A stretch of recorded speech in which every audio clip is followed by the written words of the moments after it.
and today we will come back on a complication Patek Philippe introduced 20 years ago in his collection, the annual calendar. Since then, this complication has encountered a great success and has been fitted in a variety of Patek models. So to summarize, the annual calendar is a really practical complication as you don't have to manually change dates on the passage from the 30th to the 1st on 30-day month. So for instance, in November, the date will automatically jump from the 30th to the 1st of December, and this in a matter of minutes. So let's find out with Mr. Barat, head of the R&D department of Patek Philippe, what pushed Patek in developing this complication and how they achieved it with the first model introduced in 1996, a complication still very popular today. C'est une histoire qui a débuté en 1991 en fait. D'abord, ça a été même un travail de diplôme qu'on a donné à un jeune ingénieur, qu'on a engagé par la suite et qui a fait tout le développement jusqu'en 1996, la date de sortie. En fait, dans les années 90, il faut se souvenir que chez Patek, on avait des complications simples, simplement la date, ou le quantième perpétuel.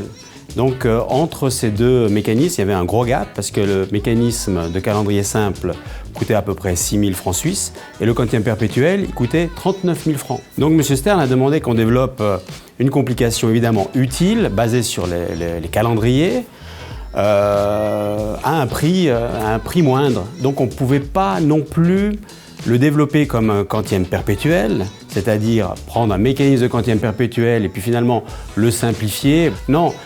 L'objectif, c'était de partir sur un calendrier simple et de le faire évoluer.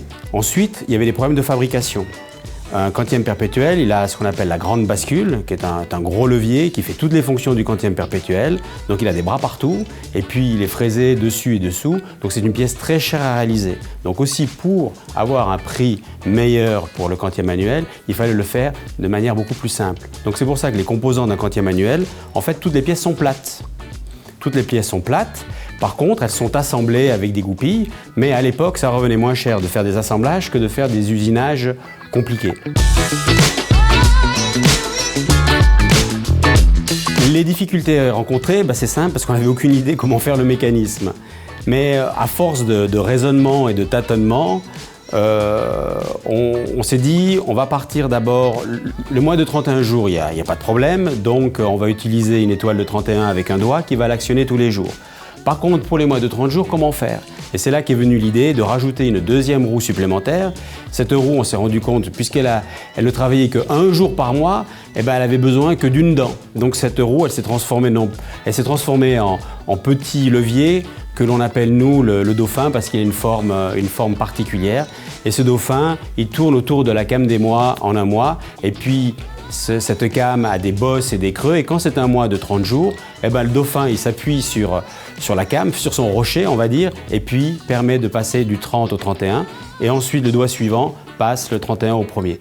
La conception de ce quantième manuel finalement était une rupture vis-à-vis des complications traditionnelles. Les complications traditionnelles, les leviers, les grandes bascules, on a été éduqués comme ça, on a même appris à l'école comme ça, donc il fallait vraiment se détacher de tout ceci et puis de revoir la construction des mécanismes dits modernes.